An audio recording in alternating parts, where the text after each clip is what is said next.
माननीय सभापति जी, माननीय राजस्थान के लोकप्रिय मुख्यमंत्री जी अशोक जी गहलोत साहब ने 12-13 का जो बजट इस सदन के अंदर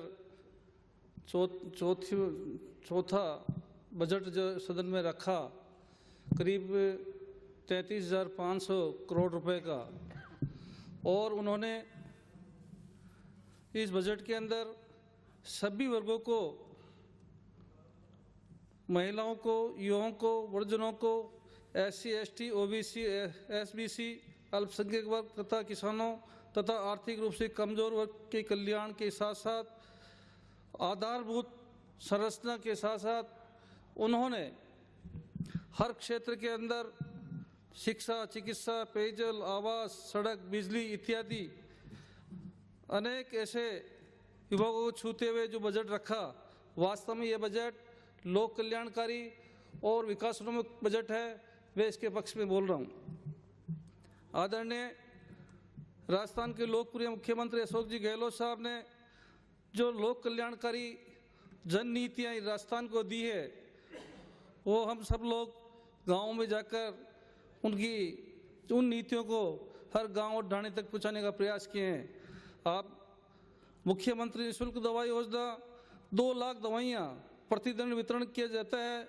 ये प्रदेश में आम गरीब काश्तकार जो बीमारी के अभाव में पैसा नहीं होता था, पैसे के अभाव में बीमार हो जाता था और उसकी आर्थिक व्यवस्था डगमगा जाती थी, ऐसे गरीब व्यक्ति के लिए राजस्थान के मुख्यमंत्री ने पूरे राजस्थान के अंदर निःशुल्क दवाइयाँ वितरण करके एक बहुत बड़ा नाम कमाया है।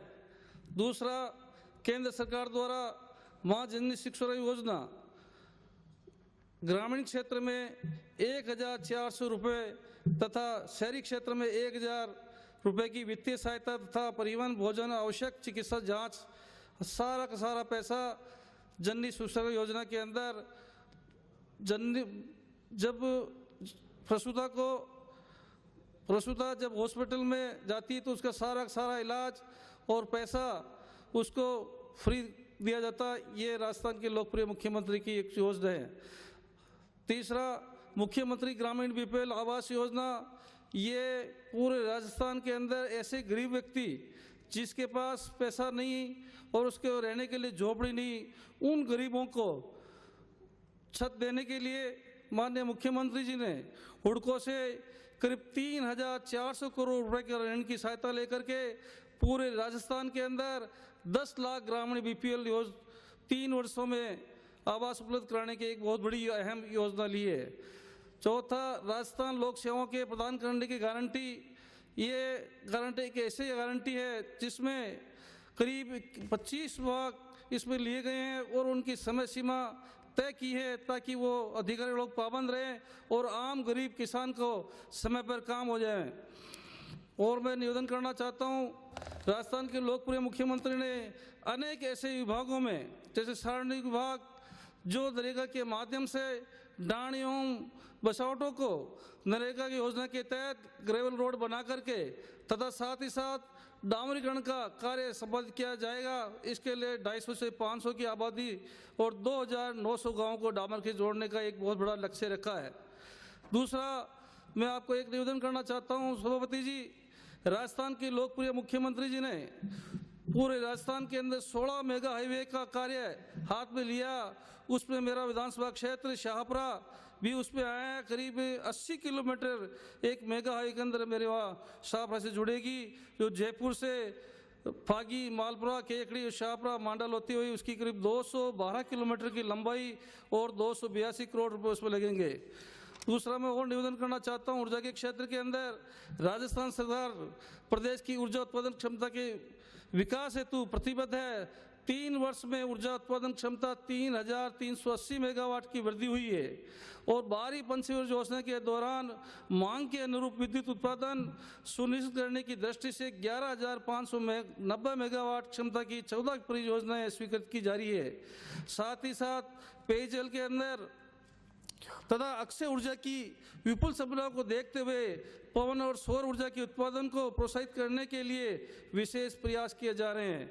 पेयजल के अंदर आगामी वित्तीय वर्ष में 2500 गुलंतर गांव व ढाणियाँ, 7500 अनुसूचित जाति और 300 एसटी एवं 120 अल्पसंख्यक बहुल्य गांव का ढाणियों में पेयजल उपलब्ध कराने का लक्ष्य रखा है तथा शहरी क्षेत्र में 839 एससी और 40 एसटी बस्तियों में पेयजल की उपलब्धि कराया जाएगा।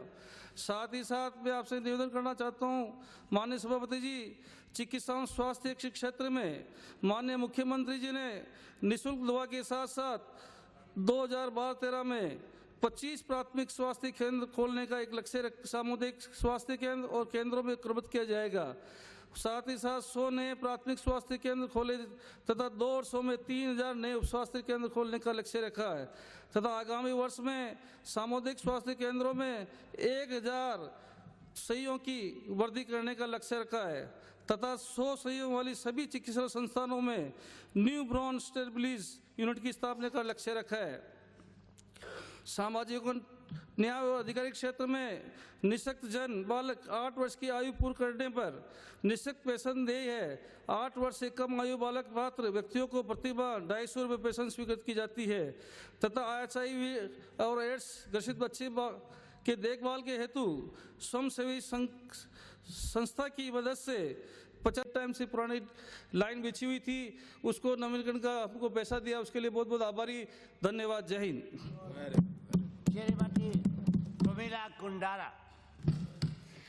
सभापति जी, ये जो बजट की ये जो मुख्यमंत्री जी ने पढ़ा, उसके लिए मैं यही कहना चाहूँगी कि चाकसू को हमेशा नेगलेक्ट किया जाता है। अब तक चौथा बजट पेश किया गया है, लेकिन चाकसू का नाम मुझे कहीं मोमबत्ती लेके भी देखूं तो कहीं दिखाई नहीं देगा। पानी की, मेरे क्षेत्र में पानी की इतनी गंभीर समस्या है। बीसलपुर का जो पाइपलाइन जारी है, लेकिन बीसलपुर का सेकंड फेज में जो देने की घोषणा की थी, वो बीसलपुर का पानी भी अभी तक हमारे क्षेत्र में नहीं पहुंचा, सिवाय नगर के। दूसरी बात, बिजली की बात कहना चाहूंगी, तो बिजली आती है तो करंट ही मारती है। जैसा कि कुछ दिन पहले आपने देखा होगा कि 200-250 बसें लेके जो 12 कोटा इधर से आए थे शक्ति प्रदर्शन करने, उनसे ये कहा गया था कि हम परवण सिंचाई परियोजना जो है उसके तहत आपको पानी मिलेगा, आपके खेतों को पानी मिलेगा। उसमें जो 3 एक्सपायर हुए थे, उनके लिए भी सरकार ऐसी, मैं कह सकती हूँ कि बिल्कुल संवेदनशील नहीं है। मैं धन्यवाद देती हूँ प्रमोद भाई जी को कि उन्होंने अपने सामाजिक संगठन के तहत उनके घोषणा तो करी, लेकिन सरकार ने 1 रुपए की भी घोषणा नहीं करी। तीसरी बात कहना चाहूंगी सड़क की, तो सड़क के बारे में ये कहना चाहूंगी कि सड़क स्टेट हाईवे 2 किसे कहते हैं अपन, लेकिन जब से वो बनी है 20-25 सालों से, तब से अब तक दोबारा बनी नहीं, और वो सिर्फ एक गाड़ी ही उस पर पार हो सकती है, दूसरी गाड़ी बराबर में चल नहीं सकती। ये तो हमारे स्टेट हाईवे 2 का हाल है। चिकित्सा के संबंध में ये कहना चाहूंगी कि सभापति जी कि डॉक्टरों का हाल बहुत बुरे हैं कि चिकित्सक वहां पे बैठते नहीं है। एक 4th क्लास जो है वो डिलीवरी कराती है और जच्चा बच्चा की सुरक्षा का कोई गारंटी नहीं है। इलाज के लिए उनको प्राइवेट हॉस्पिटल में जाना पड़ता है। 108 की बात करना चाहूंगी कि 5 मिनट का जो रास्ता, 5 किलोमीटर जो रास्ता है, उसको वो 40 मिनट में तय करती है, चाहे वो हार्ट अटैक का पेशेंट वहां मरी जाए।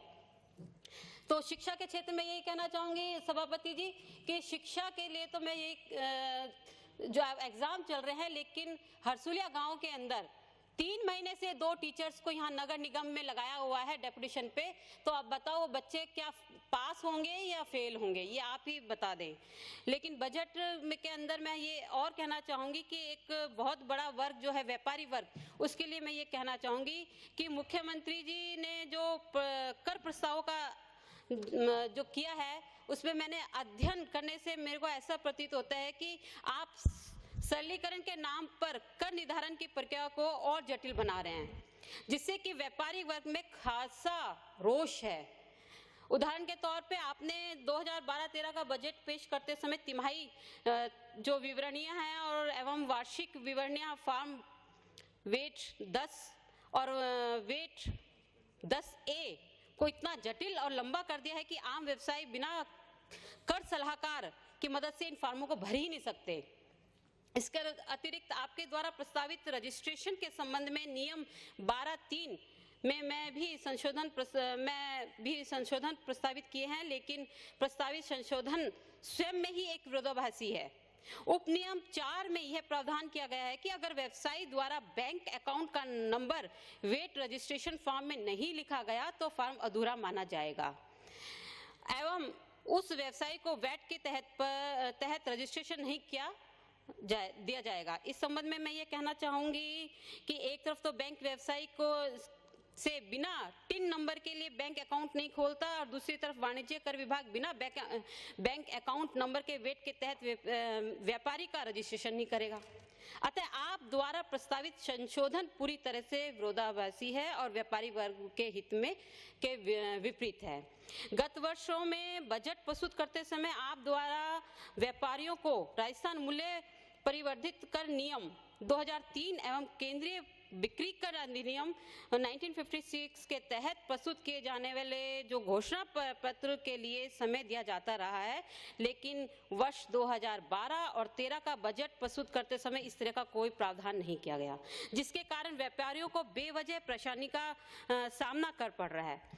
एवं और जो वाणिज्य कर विभाग के अधिकारी आए दिन व्यापारियों के बैंक खाते सील करके व्यापारियों की गाड़ी कमाई निकाल कर राज्य के राजकोष में जमा कर रहे हैं।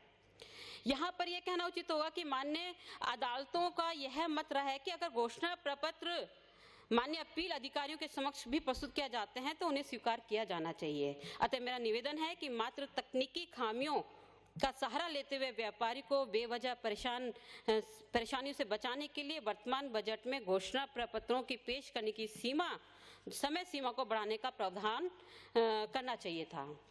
मुख्यमंत्री जी द्वारा बजट में यह भी घोषणा की गई कि वर्ष 2010-12 की बकाया विवरणियां और व्यवसायी 30 अप्रैल 2012 का जमा करा देते हैं, उसके साथ बनने वाला कर एवं उसका ब्याज भी जमा करा देते हैं, तो ऐसे व्यवसायियों को डीम्ड कर निर्धारण का लाभ मिल सकेगा।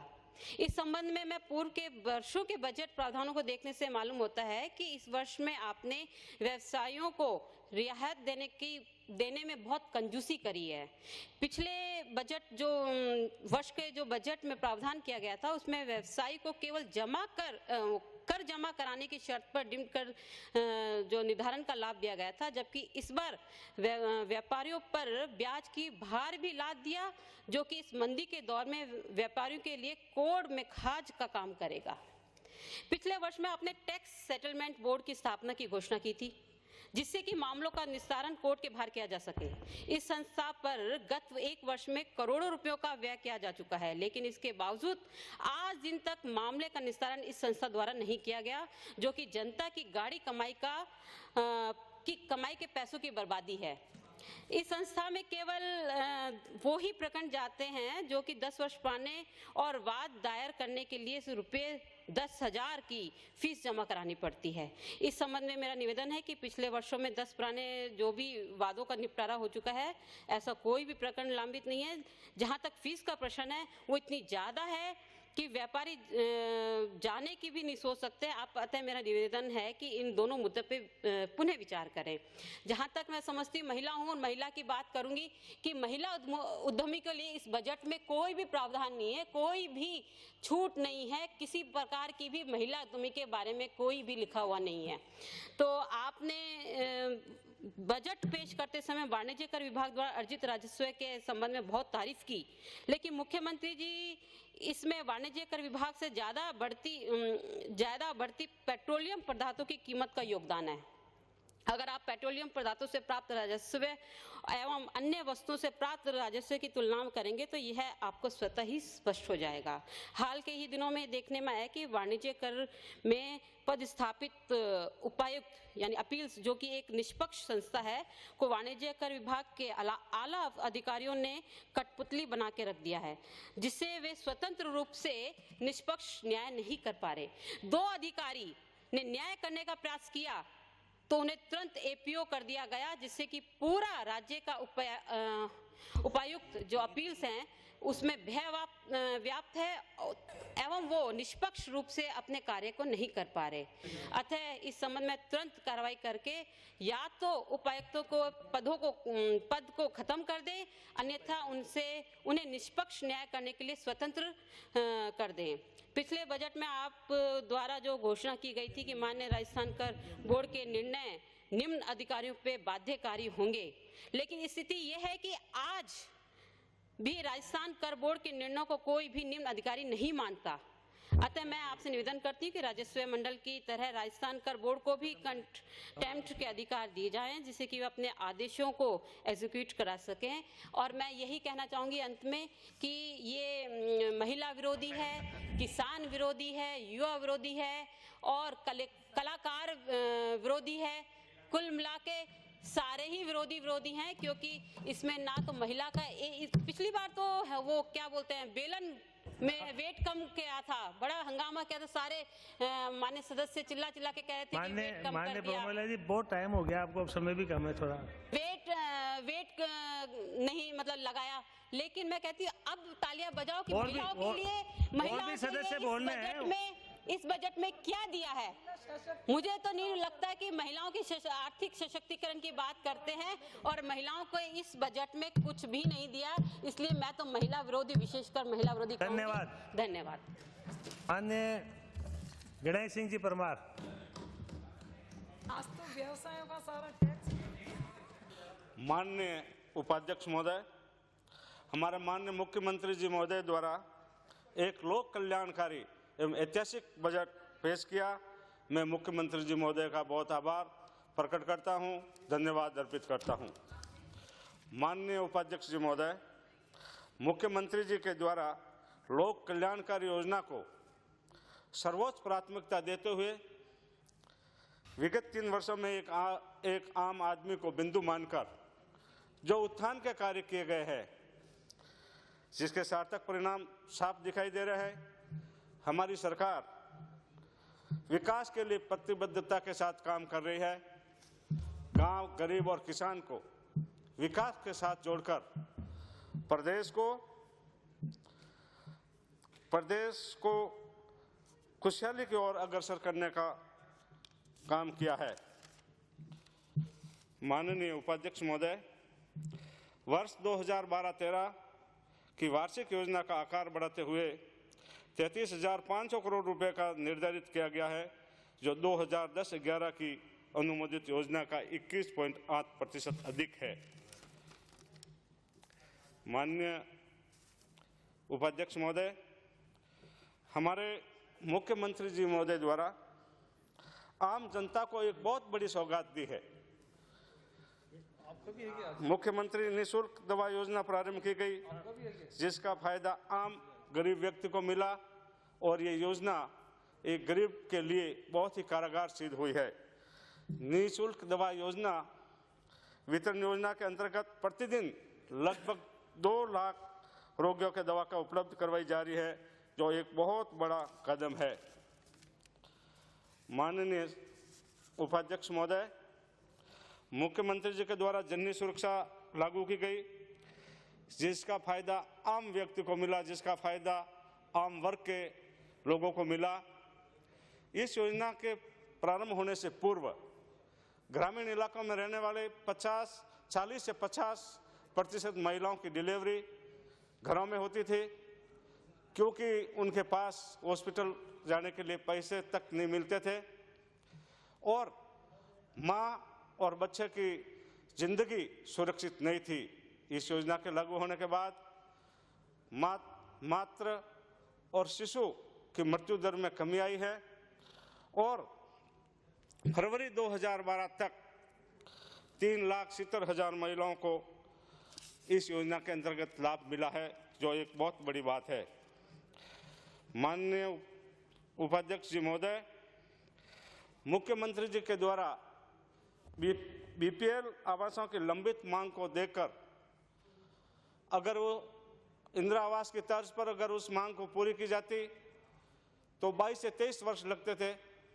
ऐसी स्थिति में मुख्यमंत्री जी ने निर्णय लेकर के 3 वर्ष में 10 लाख मकान बनाकर गरीब बीपीएल परिवारों को देने की जो योजना बनाई है वो एक गरीबों के लिए बहुत बड़ा वरदान साबित हुई है। उपाध्यक्ष महोदय, राज्य सरकार के द्वारा लोक गारंटी अधिनियम 2011 पारित किया गया। इसमें 15 विभागों को 124 लोक सेवाओं की गारंटी से सम्मिलित किया गया है, जिसका फायदा आम व्यक्ति को मिला। फरवरी 2012 तक 31,10,000 आवेदन मिले, जिसमें से 30,33,000 का निस्तारण किया गया है, जो ये एक बहुत बड़ा कदम है। आदरणीय उपाध्यक्ष महोदय, नरेगा योजना के अंतर्गत डाहनी और बछावटा को ग्रेवल से जोड़ने का कार्य प्रगति पर है। चरणबद्ध रूप से इन्हें डामरीकरण से जोड़ा जाएगा। आगामी वर्ष में 250 से 500 की आबादी के सामान्य क्षेत्र में आने वाले 2,900 गांवों को डामरीकरण से जोड़ने की योजना है। राजमार्गों का सुदृढ़ीकरण एवं मेगा हाईवे का कार्य भी सरकार ने हाथ में लिया है, जो ये एक बहुत बड़ा कदम है। उपाध्यक्ष महोदय, गत 3 वर्षों से ऊर्जा उत्पादन क्षमता 3,880 मेगावाट की वृद्धि की गई तथा आगामी वर्ष में 1,860 मेगावाट एवं निजी क्षेत्र में 540 मेगावाट क्षमता की वृद्धि का लक्ष्य है। गत 3 वर्षों में 1,95,000 कृषि कनेक्शन तथा 12,76,000 ग्रामीण घरेलू कनेक्शन दिए गए। आगामी वर्ष 2012-13 में योजना मद के अंतर्गत ऊर्जा क्षेत्र हेतु 12,726 करोड़ रुपए का प्रावधान प्रस्तावित है, जो प्रदेश की वार्षिक योजना का 38.4% है। शिक्षा के बारे में देखा जाए तो गत 3 वर्षों में 8,395 द्वितीय श्रेणी शिक्षकों की नियुक्ति की गई। वर्तमान में 11,865 द्वितीय श्रेणी शिक्षकों की नियुक्ति प्रक्रियाधीन है। इसके अतिरिक्त 41,000 तृतीय श्रेणी शिक्षकों की भर्ती प्रक्रिया प्रारंभ कर दी गई है। 1,000 नए प्राथमिक विद्यालय खोलना व 600 प्राथमिक विद्यालयों को उच्च प्राथमिक विद्यालय में क्रमबद्ध करना प्रस्तावित है। इसके अलावा इंदिरा प्रदर्शनी पुरस्कार का दायरा ST, SC, OBC और अल्पसंख्यक से बढ़ाकर सामान्य बालिकाओं को भी सम्मिलित किया गया है। उपाध्यक्ष महोदय,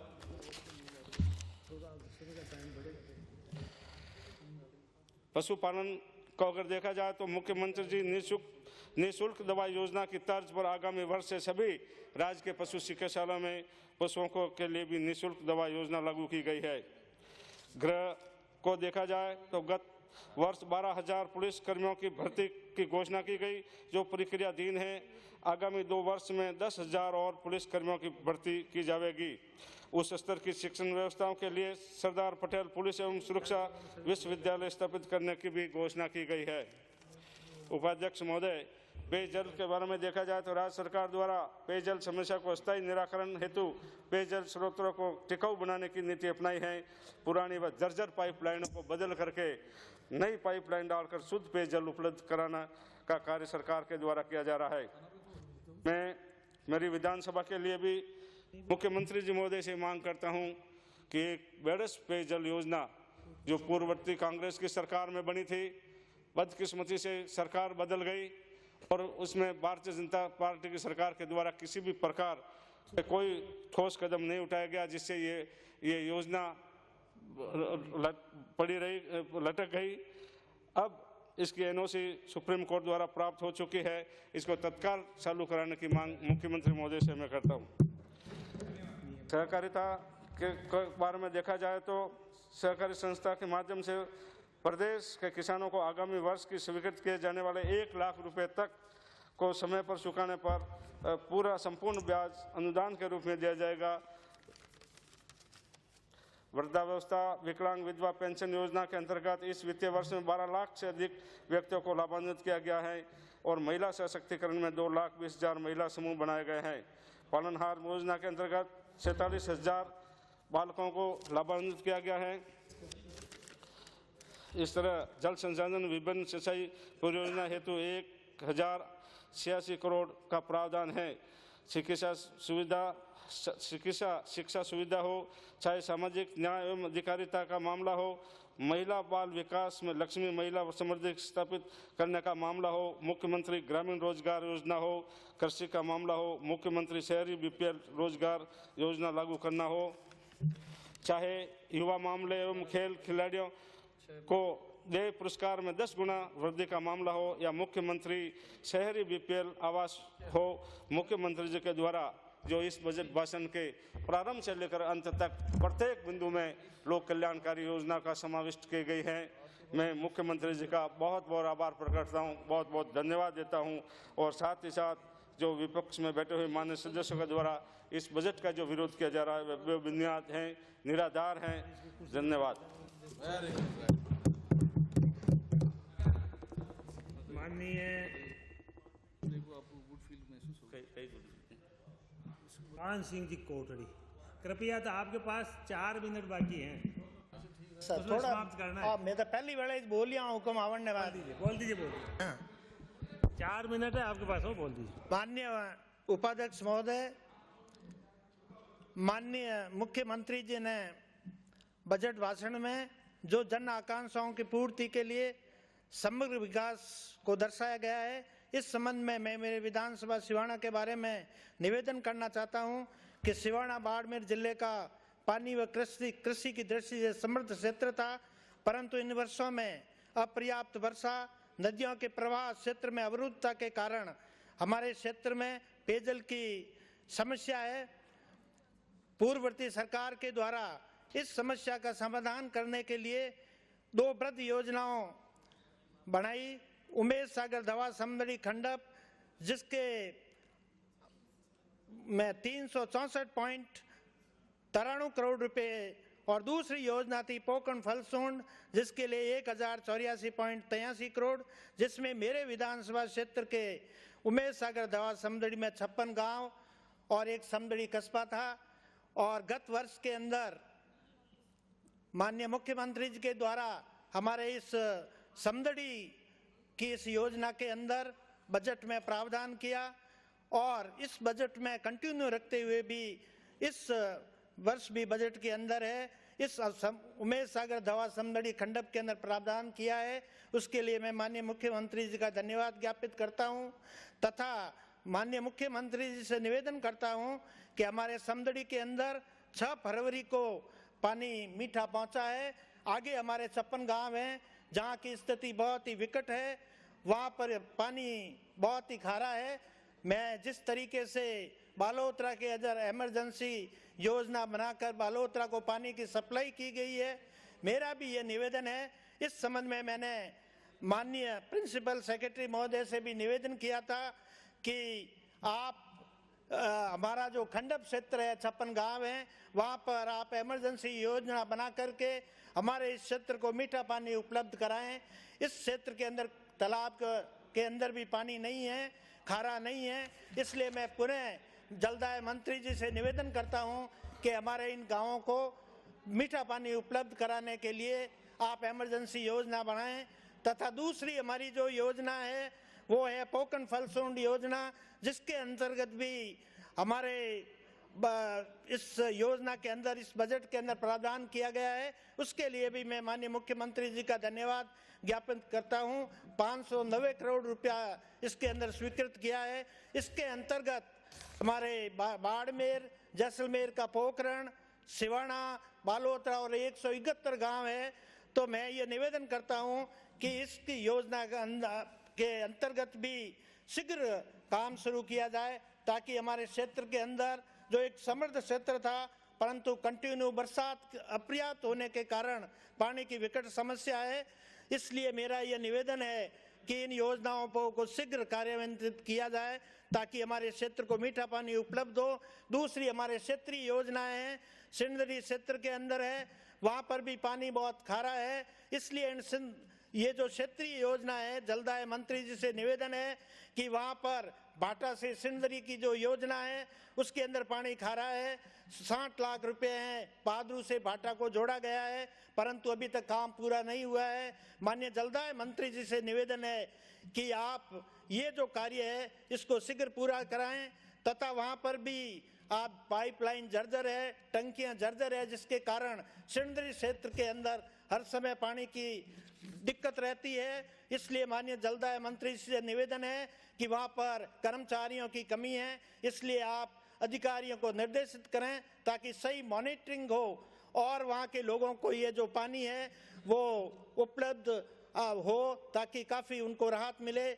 मैं मेरे क्षेत्र की प्रमुख समस्या के बारे में निवेदन करना चाहता हूं कि हमारे क्षेत्र की प्रमुख समस्या है, माननीय अटल बिहारी जी का सपना था कि नदियां जुड़े, परंतु इस संबंध के अंदर माननीय मुख्यमंत्री जी का जब बाड़मेर पधारना हुआ था, हमने इस प्रमुख मांग के बारे में यह निवेदन किया था कि हमारे जो गांव है, समदड़ी क्षेत्र है, वहां पर हमारी जो पंचायत है कांसी जी, एक समय नदी किनारे आई हुई है, इसलिए हमारे यहाँ पर किसानों की जो खेती है उस पर प्रतिकूल असर पड़ रहा है। हमारे एक फसली गांव है वो 2 फसली गांव है वो 1 फसली होते जा रहे हैं, इसलिए आप इस प्रकार का इसके अंदर विचार कीजिए। आप नदियां आना तो बहुत ही मुश्किल है, सर उच्चतम न्यायालय भी चाहता है, हाईकोर्ट के द्वारा भी आपको इस 15 तारीख का अखबार के अंदर है कि इस प्रकार के अंदर जो अवरुद्धता है उसको हटाने की बात कही है। मैं माननीय मुख्यमंत्री जी से निवेदन करूंगा कि हमारे नदिया किनारे जो गांव है, समय सीमा। संक्षेप में मेरी बात पूरी कर रहा हूं, इसलिए ये प्रमुख जो समस्या है इसके अंदर बातों के अंदर भी 2 साल के बाद में एक सीमा निश्चित की जाए ताकि हमारे इन नदियों के अंदर भी पानी छोड़ा जाए। इस प्रकार का मेरा ये माननीय मुख्यमंत्री जी से निवेदन है। दूसरा, हमारे सार्वजनिक निर्माण विभाग, आप समाप्त करें। एकू की लाइन में बोल रहा हूं, बस सार्वजनिक निर्माण विभाग के बारे में ये तो पहला ही मौका आया है हुक्म बोलने का। सार्वजनिक निर्माण विभाग के मंत्री जी से मैं निवेदन करना चाहूंगा कि आपने हमारे 38, 66, 68 जितने भी हाईवे है, एक आपकी में प्रबल काम मंत्र गति से चल रहा है। आपसे ये निवेदन है कि आपने जो 66 हाईवे पर हमारा समदड़ी कस्बा आया हुआ है, उसके अंतर्गत हमारे स्कूल आई हुई है, हॉस्पिटल आए हुए हैं, बस स्टैंड आई हुई है, उसको जो आपने 3.66 किया है, मेरा निवेदन है इसको डबल किया। धन्यवाद, आप समाप्त करें। अब आपका भाषण समाप्त माना जाता है क्योंकि 4 मिनट का टाइम था, आपने 6 मिनट ले लिए। आप विराजिए, प्लीज आप विराजिए। एक बेकू आपका भाषण समाप्त। सदन की बैठक आज शुक्रवार दिनांक 30 मार्च 2012 के प्रातः 11 बजे तक के लिए स्थगित की जाती है।